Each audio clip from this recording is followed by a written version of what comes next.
Negara Indonesia ini adalah negara sakit. Sejak zaman dijajah sampai zaman merdeka yang namanya korupsi sudah hal yang lumrah. Baik dari pihak bawah maupun pihak atas. Karena mayoritas pihak melakukannya. Lalu bagaimana dengan negara lain? Apa negara lain tidak melakukan korupsi? Tentu realitas faktanya semua negara dan kerajaan maju di dunia ini melakukan korupsi. Selain para nabi, Nabi Muhammad dan Khalifah Rasyidin, semua penguasa melakukan korupsi, termasuk Xi Jinping dan Putin sekalipun. Namun bedanya korupsi negara maju ialah, mereka masih mau kerja keras, dan berpikir bagaimana caranya agar negara makmur, rakyat makmur dan selebihnya adalah bagiannya, karena dia telah berjasa untuk memakmurkan negara dan warganya. Dan tentu warganya tidak akan protes, karena mereka telah makmur dan kaya. Tapi berbeda dengan negara berkembang atau Indonesia. Mereka tidak mau bekerja keras, tidak memikirkan bagaimana negara makmur tidak memakmurkan rakyat. Malah berani-beraninya korupsi.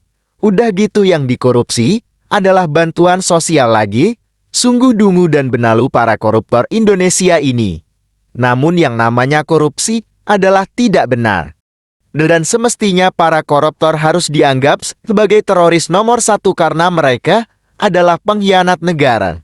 Dan hukuman bagi pengkhianat minimal ialah dibunuh. Dan siapakah yang mampu untuk melenyapkan korupsi, khususnya di negara Indonesia ini?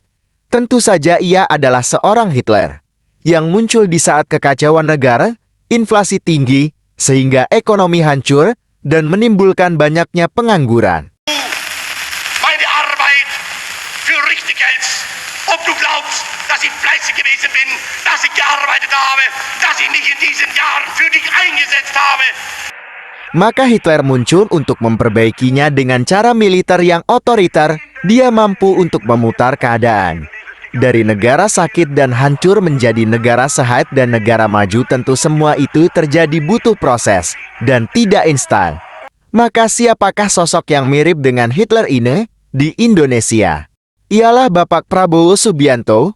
Jika Prabowo adalah seorang yang jahat, maka dia akan jauh lebih kejam dan sangat sulit dilawan daripada Kim Jong-un. Karena Prabowo seorang ahli militer.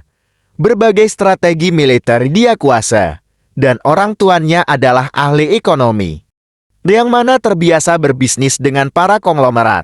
Ditambah lagi mertuanya adalah seorang diktator, yaitu Bapak Soeharto. Maka jika Prabowo jahat, di posisi itu Prabowo sangat mampu untuk menyiksa masyarakat Indonesia secara kejam. Yang paling ikhlas kepada rakyat Indonesia itu Prabowo. Ikhlasnya seperti apa, Gus? Ya banyaklah. Yang dia bikin itu menunjukkan betapa dia ikhlas betul kepada rakyat Indonesia. Yang lain tidak ikhlas?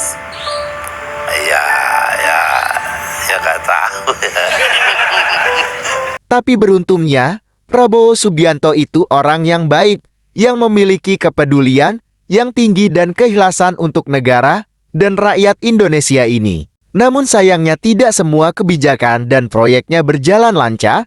Banyak juga proyek Pak Prabowo yang gagal total karena tidak bertemu yang ahlinya.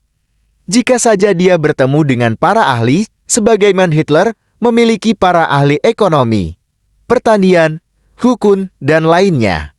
Dan jika Prabowo bekerja sama dengan para ahli insinyur, profesor di Indonesia, maka itu akan menjadi kemajuan yang sangat pesat bagi negara Indonesia ini. Masalahnya adalah, apakah kalian percaya dengan Prabowo? Dan memang faktanya kondisi zaman ini jauh lebih sulit dibandingkan Hitler. Karena zaman sekarang berbagai negara dunia banyak yang bangkrut. Tidak terkecuali itu Inggris, Jepang, apalagi Amerika. Semua merasakan kesulitan ekonomi gara-gara Pax Judaïca dan uang kertas ini. Maka ini akan menjadi tantangan yang sulit bagi seorang Prabowo. Dan baru-baru ini Pak Presiden Jokowi terbukti melanggar kode etik sebagai seorang pemimpin, yaitu memberikan jabatan kepada keluarganya, yang mana jika dibiarkan akan menimbulkan kerusakan yang besar. Oleh karena itu banyak mahasiswa yang protes dan mengadakan aksi demo karena kesewenangan Pak Jokowi. Tapi bisa jadi, Ini hanya sebuah strategi Pak Prabowo dan Pak Jokowi untuk melawan seluruh mafia dan koruptor di Indonesia.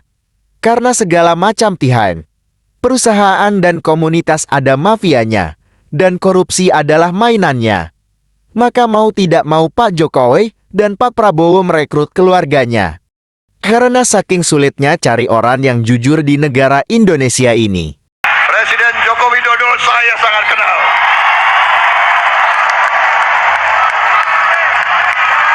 Saya sangat kenal. Saya sangat kenal. Saya sangat kenal. Beliau, saya katakan, pekerja yang sangat keras. Tidak ada capeknya. Menteri-menterinya kewalahan ikut beliau. Dan kalian harus tahu mafia di Indonesia ini sangatlah banyak. Yang mana menguasai seluruh ekonomi, memegang kendali aparat dan sulit dilenyapkan kecuali dengan cara Hitler. Maka itulah tugas dan tantangan Pak Prabowo sebagai Hitlernya Indonesia. Jika kalian berpikir, jadi percayakanlah kepada Pak Prabowo yang akan menjabat sebagai presiden dan memperbaiki keadaan negara Indonesia dengan caranya. Karena dia adalah putra terbaik Indonesia dari kalangan baik-baik. Dan Pak Gus Dur pun mempercayainya. Orang yang paling ikhlas kepada rakyat Indonesia itu Prabowo. Ikhlasnya seperti apa, Gus? Ya banyak lah. Yang dia bikin itu menunjukkan betapa dia ikhlas betul kepada rakyat Indonesia. Yang lain tidak ikhlas. Ya nggak tahu ya.